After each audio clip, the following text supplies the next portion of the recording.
Iranian leaders, you better not start shooting because we'll start shooting too. ኢራን በከባድ አመጽ ውስጥ ቀጥላለች። ኢራናውያን የአያቶላ አሊ ኻሜኒ ስርዓት ሳይገረሰስ የምዕራባውያን ወዳጅ የሆነው ንጉሳዊ ስርዓት ሳይመለስ ቤታችን አንገባም ብለዋል። የሚሞቱት ሰዎች ቁጥር ዕለት ዕለት እየጨመረ ነው። ተቃውሞ እንደ እሳት እየተቀጣጠለ ነው። በ111 የኢራን ከተሞችም ተዳርሷል። ተቃውሞ ድፍን 13 ቀናትን አልፎ 14ኛ ቀኑን ይዟል።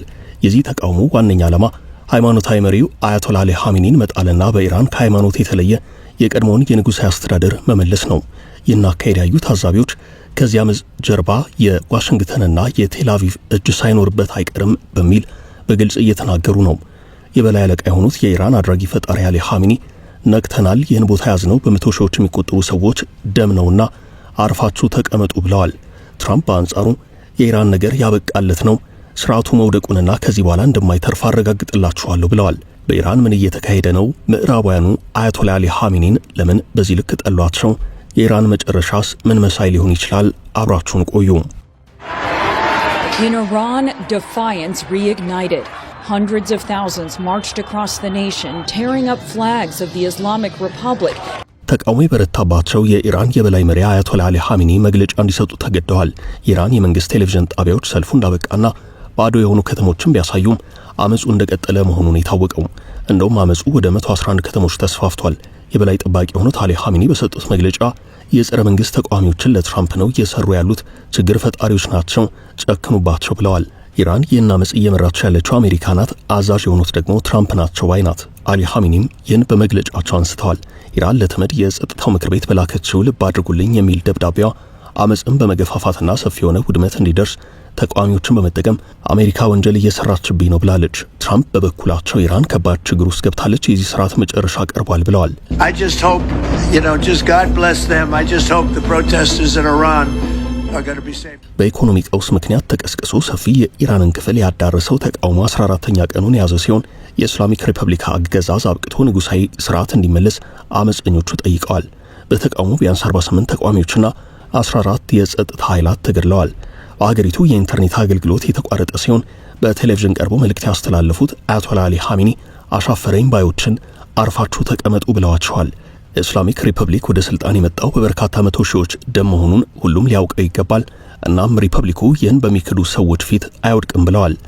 ኢራን እንደዚህ አይነት ተቃውሞ አጋጥሟት አያውቅም። በኑሮ ውድነት ምክንያት የተቀሰቀሰው ህዝባዊ ተቃውሞ ተባብሶ ቀጥሏል። የኢራን መንግስት ኢንተርኔትና ስልክ ማቋረጡ በመላ ሀገሪቱ የተዳረሰውን የተቃውሞ እንቅስቃሴ ለማርገብ ሊረዳው ይችላል ቢባልም ኢንተርኔቱ ከተቋረጠ በኋላ አመጹ ቀጥሏል። ከወደ ኢራን የሚወጡ ተንቀሳቃሽ ምስሎች የመንግስት ህንጻዎች በእሳት ሲጋዩ፣ ተሽከርካሪዎች በየጎዳናው ሲቃጠሉ ያሳያሉ። የመብት ተሟጋቾች ለሁለት ሳምንታት በዘለቀው የተቃውሞ እንቅስቃሴ በርካቶች መገደላቸውን እየተናገሩ ነው። የፖሊሶችም ህይወት ጠፍቷል።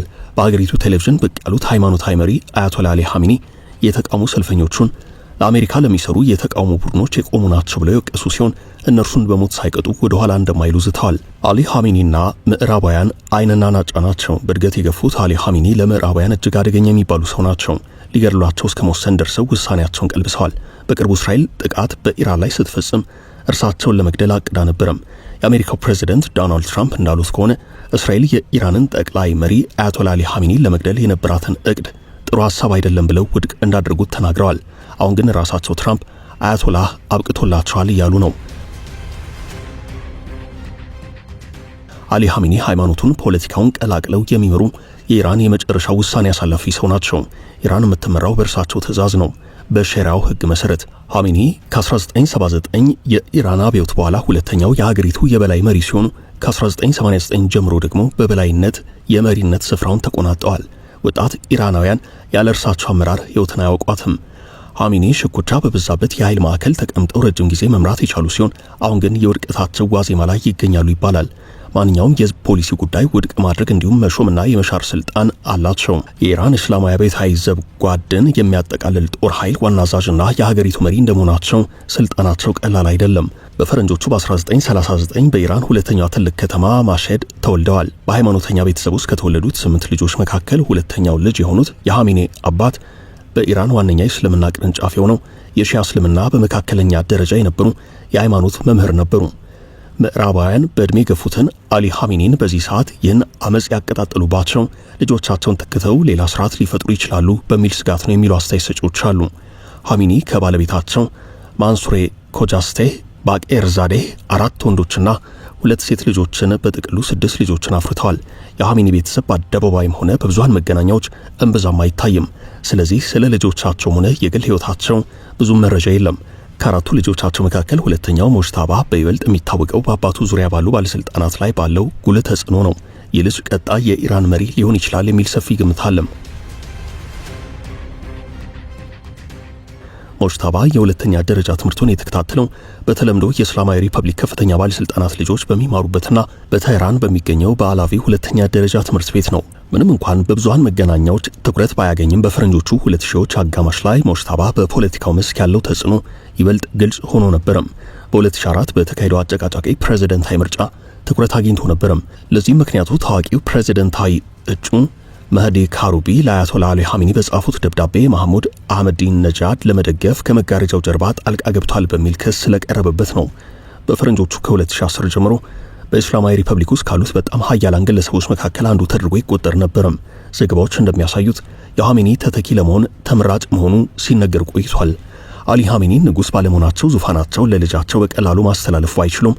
ሞጅታባ በሀገሪቱ ሕገ መንግስታዊ አካላት ላይ የበላይነት ባለውና ከፍተኛ ስልጣንን በያዘው የጠቅላይ መሪውን ቢሮ ጨምሮ አክራሪ በሆኑት በአባቱ ዙሪያ ባለስልጣናት ውስጥ ሳይቀር ከፍተኛ ተሰሚነት አለው።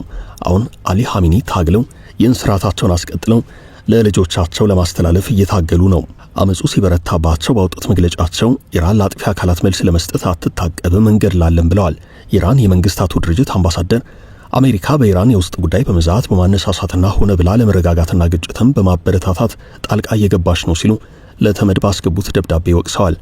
ተቃውሞ ከጀመረ ወዲህ ከ48 ተቃዋሚዎች ግድያ ባለፈ 2277 ሰዎች መታሰራቸውን መገኛውን አሜሪካ ያደረገውና ሄርና የተባለ የዜና ወኪል ገልጿል። በኖርዌይ የተመሰረተው የኢራን የሰብአዊ መብቶች ድርጅት ደግሞ ሕፃናትን ጨምሮ ቢያንስ 51 ተቃዋሚዎች ተገድለዋል ብሏል። ኢራን ውስጥ አሁን ኢንተርኔቱም ስለተቋረጠ በትክክል ምን እየተካሄደ እንዳለ ለማወቅ አስቸጋሪ ነው። እንዲያም ሆኖ በአንዳንድ አካባቢዎች በኤለን መስክ ፕሮጀክት ስር በሚተዳደረው ስታርሊንክ በተሰኘው የኢንተርኔት አገልግሎት ሰጪ ተቋም አማካኝነት በኢራን ውስጥ የተገደበ የኢንተርኔት አገልግሎት ስለመኖሩ የሚወጡ መረጃዎች አሉ። እንዲያም ሆኖ ብዙሃኑ ኢራናዊ ከኢንተርኔት አገልግሎት ውጭ ስለመሆኑ ታውቋል። ቢቢሲና አብዛኞቹ ዓለም አቀፍ ብዙሃን መገናኛዎች ኢራን ውስጥ ሆነው መዘገብ ተከልክለዋል። የዩናይትድ ኪንግደም፣ የጀርመንና የፈረንሳይ መሪዎች በጋራ በወጡት መግለጫ በኢራን አመጽ በሀገሪቱ የጸጥታ ኃይላት እየተወሰደ ያለው እርምጃ እጅግ አሳስቦናል ብለዋል። የመንግስታቱ ድርጅት ቃል አቀባይ ስቴቨን ዱጃሪክ ተመድ በጠፋው ሕይወት መጨነቁን ተናግረዋል። ሰዎች በየትኛውም የዓለም ክፍል ተቃውሟቸውን በሰላማዊ መንገድ የማሰማት መብት አላቸው እና መንግስታት ይህን መብት የመጠበቅ ይህን መብት መከበሩን የማረጋገጥ ኃላፊነት አለባቸው ብለዋል። ይህ በዚህ እንዳለ የኢራን የጸጥታና የፍትህ ባለስልጣናት ተደጋጋሚና የተቀናጀ ማስጠንቀቂያ ያወጡ ሲሆን የኢራን ዋነኛ የጸጥታ ኃይል ከፍተኛ ብሔራዊ ጸጥታ ምክር ቤቱ ተንኮለኞች ያለ ምህረት ይቀጣሉ ብለዋል።